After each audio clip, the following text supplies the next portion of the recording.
బయట పెట్టి మీరు అక్కడ బయట పెట్టి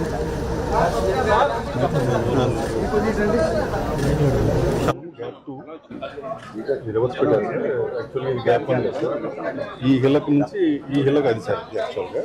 ఈ అదర్ సైడ్ హిల్లక్ ఏమో ఇది ఇటు సైడ్. యాక్చువల్గా ఇట్లా ఉండాలి. అప్ స్ట్రీమ్ కవర్ డ్యామ్ ఇటు సైడ్ ఉంది, డౌన్ స్ట్రీమ్ కూడా అటు సైడ్ వస్తుంది సార్. ఏదైతే ఈ గ్రీన్ కలర్ ఉందో ఇదంతా క్లియర్ ఇచ్చి సార్. ఈ రెడ్ కలర్ అటు రావడానికి అవకాశం ఉంది. అటు నుంచి వస్తే ఓకే, మీరు ఈ పక్క వచ్చేయండి, అందరూ ఈ పక్క వచ్చండి, ఒక పక్క వచ్చేయండి, మీరు సైడ్ ఉండండి.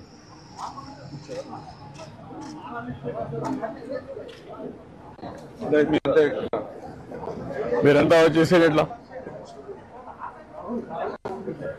వాళ్ళు కూడా లోపల పెట్టాడు, అది చూసుకో, అందరూ చూసుకొని ఓపెన్ చేయమో ఆ దగ్గర ఆ పక్క నిలబెట్టుకోనండి. క్యారియా క్యారియా అంతకుముందు మనం వర్క్ చేసినప్పుడు ఉన్నప్పుడు ఒకసారి పాత ఫోటో. ఇదేమో యాక్చువల్గా గ్రాబింగ్ అంటాం సార్. అంటే రాక్ వరకు దీంతోనే మట్టి తీస్తాం సార్. ఒక్కోసారి ఒక 20 మీటర్స్ 30 మీటర్స్ వెళ్ళినప్పుడు 1000 మీద కట్టర్ కూడా వాడతాం. కట్టర్ ఏమో అది సార్ యాక్చువల్గా రాక్ లో మనం కట్ చేసేది కానీ ఎక్కువ డెప్త్ అయినప్పుడు కానీ దాన్ని కట్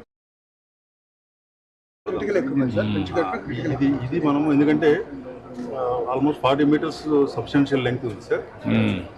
60 మీటర్స్ వరకు ఉన్నది ఒక 30-40% ఉంది సార్. ఒక 10% మాత్రమే మనకి ఆల్మోస్ట్ 90 మీటర్స్ డెప్త్ లో.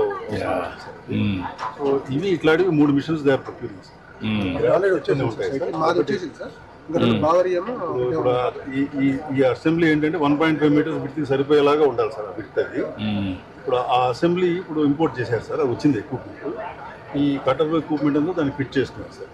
ఇది ఫిట్ అయ్యేటప్పటికి 28కి ఎప్పటికి అవుతుంది అంటున్నారు సార్. మనము ఫస్ట్ వీక్లో మొదలు పెడదాం సార్. గ్యాలరీ వర్క్ చేసినప్పుడు మిషన్ స్టార్ట్ చేసినప్పుడు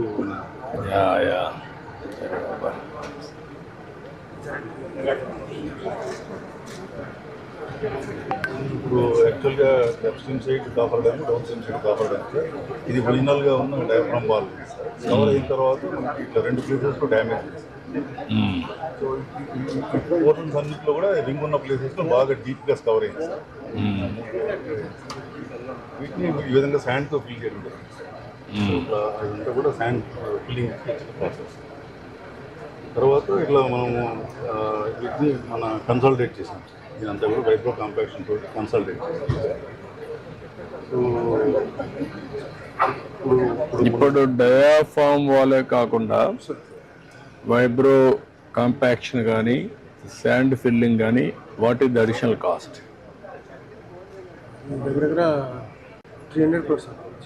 ఇది ఒక 300, అది ఒక 990, 1200. టోటల్గా కవర్ వల్ల అయినా ఎఫెక్ట్ వల్ల అయినా ఇది 2000 crores కింద 2000 crores హెడ్స్ రాయండి. 200 crores ఇప్పుడు వాళ్ళు 12,000 crores ఇచ్చిన దాంట్లో ఇంక్లూడ్ చేశారు. It's okay. ఐఎమ్ ఆస్కింగ్ నష్టం ఎంత? 2000 crores హెడ్ వైజ్. వాళ్ళు ఇప్పుడు ఆపరేషన్ వర్కింగ్ ప్లాట్ఫామ్ రెడీ అయ్యి గైడ్ బండ్ జరుగుతున్నాయి sir. Concrete guide walls sir ఇప్పుడు ఇటువైపు ఏమో టెస్ట్ చేస్తున్నారు సార్. ఇందాక చూసాను ఈ టెస్ట్ అవడంతో ఈ బండి ఇటు కూడా మొదలు పెట్టింది సార్. ఇటువైపు ఏమో వాళ్ళు డెసిషన్ అది ఓడోమీటర్ వేరే టెస్ట్ సార్. క్లియర్ ఇచ్చి ఈ క్లియర్ ఇచ్లో ఈ రిజల్ట్స్ వచ్చినా ఇక్కడ ఏం పని జరగలేదు సార్. గ్రౌండ్ ఇంప్రూవ్మెంట్ కూడా జరగలేదు. గ్రౌండ్ ఇంప్రూవ్మెంట్ చేసి మనం బండి వేసి తర్వాత డయాఫ్రామ్ వాల్ చేయాలి సార్. ఇదంతా మనకి why you are going one area clay, one area sand? What is the reason? ఇక్కడ ఏమైందంటే సార్ అప్పుడు ఫస్ట్ లో ఇదంతా క్లే సార్. మన ఫ్లడ్ వచ్చినప్పుడు ఏమైందంటే ఆ క్లేస్ కవర్ అయిపోయి శాండ్ చేరింది సార్. దాన్ని ఇప్పుడు రిమూవ్ చేసి అలా చేయాలి. ఆ శాండ్ చేరేటప్పుడు కింద క్లే ఉన్నది. కింద క్లే ఉండి ఈ శాండ్ లో మనం వైబ్రో కాంపాక్షన్ చేస్తే క్లేలోకి వెళ్తుంది. దానివల్ల ఎఫికసీ ప్రాబ్లం వస్తుందని దానికి ఓడోమీటర్. ఇది ఒరిజినల్ గా clay land. Original clay sir. Clay land అది శాండ్ ల్యాండ్. ఇదంతా మనం హ్యాండ్ ఫిల్ చేసినప్పుడు ఇదివరకు మనము డయాఫ్రామ్ వాల్ వేసినప్పుడు these are the panels. Almost 190 metres depth వరకు లాస్ట్కి అప్రాక్సిమేట్గా ప్రొఫైల్. ఇప్పుడు కూడా సేమ్ రిప్లికేషన్. ఇదంతా రాక్, ఇదంతా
హలో